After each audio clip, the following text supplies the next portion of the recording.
മനുഷ്യർ ആരായാലും പരസ്പരം സ്നേഹത്തിൻ്റെ കാവൽക്കാരാകുമ്പോഴാണ് നമ്മൾ യഥാർത്ഥ മനുഷ്യരായിത്തീരുന്നത്.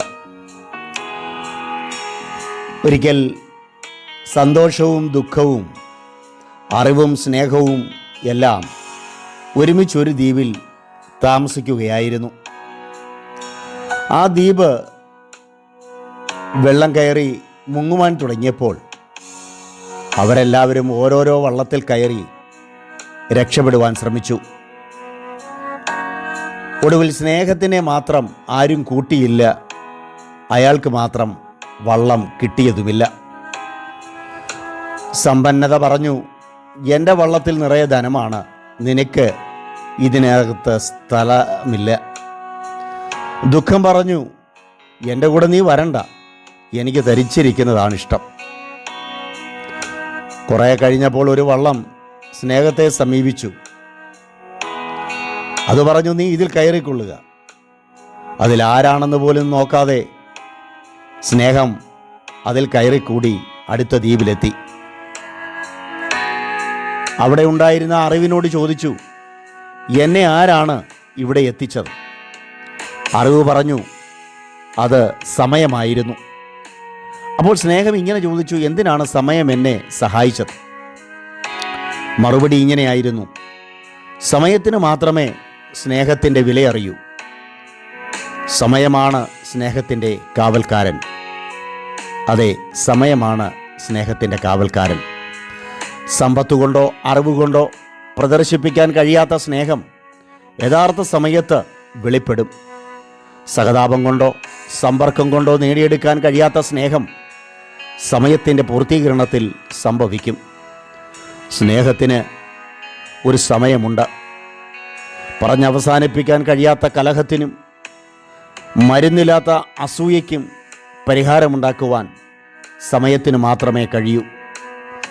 പുറമേ കാണിക്കുന്ന വിരോധത്തിനും വഴക്കിനും പിന്നിൽ ഒളിഞ്ഞിരിക്കുന്ന ഒരു നുള്ളു സ്നേഹമുണ്ടാകും.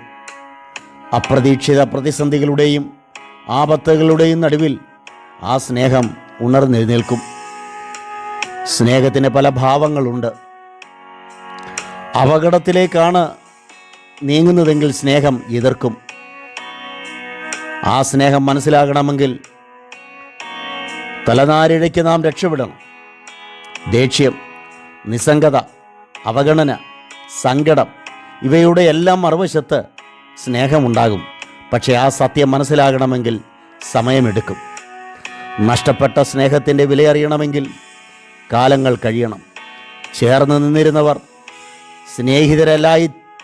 സ്നേഹിതരല്ലാതായി തീരുമ്പോഴാണ് അതിൻ്റെ വില അറിയുന്നത്.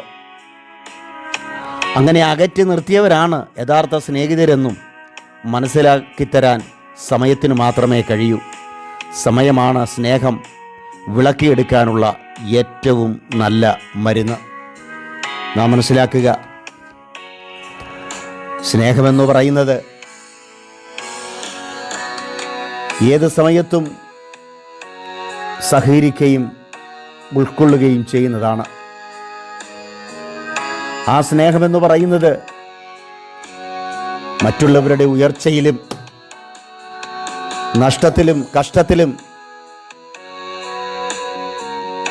ഉൾക്കൊള്ളുന്നതാണ്. അതാണ് സ്നേഹം. അങ്ങനെ ആയിരിക്കണം സ്നേഹം. ധന്യനായ പൗലോസ്ലീഹ വിശുദ്ധ ബൈബിളിൽ കോരിന്ത്യർക്ക് എഴുതിയ 1-ാമത്തെ ലേഖനത്തിൽ ഇങ്ങനെ പറയുന്നു, സ്നേഹം ദീർഘമായി ക്ഷമിക്കുകയും ദയ കാണിക്കുകയും ചെയ്യുന്നു. സ്നേഹം സ്പർദ്ധിക്കുന്നില്ല, സ്നേഹം നിഗളിക്കുന്നില്ല, അത് ചീർക്കുന്നില്ല, അയോഗ്യമായി നടക്കുന്നില്ല, സ്വാർത്ഥം അന്വേഷിക്കുന്നില്ല, ദ്വേഷപ്പെടുന്നില്ല, ദോഷം കണക്കിടുന്നില്ല, അനീതിയിൽ സന്തോഷിക്കാതെ സത്യത്തിൽ സന്തോഷിക്കുന്നു, എല്ലാം പൊറുക്കുന്നു, എല്ലാം വിശ്വസിക്കുന്നു, എല്ലാം പ്രത്യാശിക്കുന്നു, എല്ലാം സഹിക്കുന്നു. സ്നേഹം ഒരു നാളും ഉതിർന്ന് പോകയില്ല.